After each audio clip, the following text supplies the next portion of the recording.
बिस्मिल्लाहिर्रहमानिर्रहीम नहमदुहु व नुसल्ली अला रसूलिहिल करीम। अस्सलाम वालेकुम। शादी के रिश्ते की सबसे ज़्यादा अहम और नाजुक कड़ी है एतबार। वैसे तो ये हर रिश्ते में ज़रूरी है, लेकिन शादी में चूँकि मियाँ बीवी सिर्फ़ और सिर्फ निकाह की जंजीर से बंधे होते हैं और यही रिश्ता नस्ल इंसानी की बका का वाहिद ज़रिया है, तो यहाँ पर इस कड़ी की अहमियत और ज़्यादा बढ़ जाती है। और हम लोग आम तौर पर एतबार से समझते हैं जिस्म का एतबार, वो मामलात की आखिरी हद है। अगर वहाँ पे एतबार चला गया तब तो रिश्ते में कुछ रहा ही नहीं।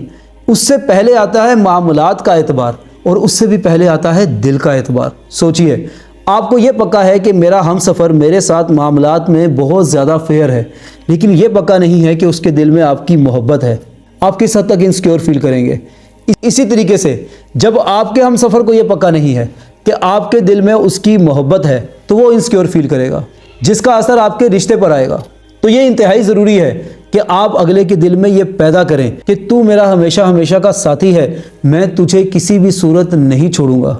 अब जब तक सांस है इंशाअल्लाह ज़िंदगी साथ है। इसके बरअक्स आज के माशरे में तलाक के लफ्ज़ को, अलहदगी के लफ्ज़ को किसी जगह पे मर्द, किसी जगह पे औरत या इनके घर वाले एज अ टूल यूज़ कर रहे हैं। इससे रिश्ता कभी सुधरेगा नहीं, मज़ीद ख़राबी की तरफ जाएगा। फिर आता है मामलात का एतबार। जो भी हो जाए, आप एक दूसरे से झूठ नहीं बोलोगे सिवाय तारीफ़ के। अगर कोई जायज़ काम करवाना है तो उसके लिए तारीफ़ करना, चाहे वो झूठी भी हो, दुरुस्त है।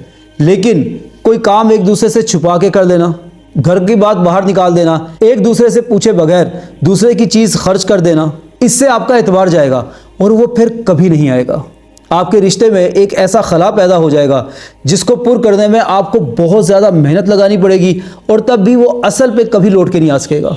तो यहाँ पर अपनी कब्र में रहने के असूल पे, यानी मैंने अपनी तरफ से दुरुस्त करना है, मैंने खुद जो किया है मैं उसका जवाब दे हूँ, बजाय इसके कि मैं अगले को दुरुस्त करने में लग जाऊँ। दो काम कीजिए।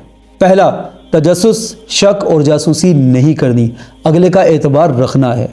दूसरा, अपनी तरफ से दूसरे को कोई ऐसी वजह नहीं देनी कि उसके अंदर शक पैदा हो जाए, तजस्सुस पैदा हो जाए, इनसिक्योरिटी पैदा हो जाए। और खुदारा अगले से सर्टिफिकेट लेने नहीं बैठ जाना।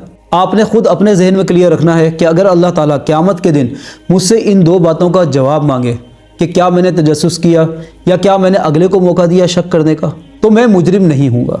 क्योंकि जब आप अगले से सर्टिफिकेट लेने बैठ जाते हैं तो अक्सर अगला इसको मिसयूज़ करता है। बस आपके अपने जहन में क्लियर होना चाहिए, क्योंकि आप जवाबदेह हैं अल्लाह को। कहने वाला भी उतना ही मोहताज है जितना कि सुनने वाला। अल्लाह ताला आपको भी तौफीक अता फरमाए, मुझे भी।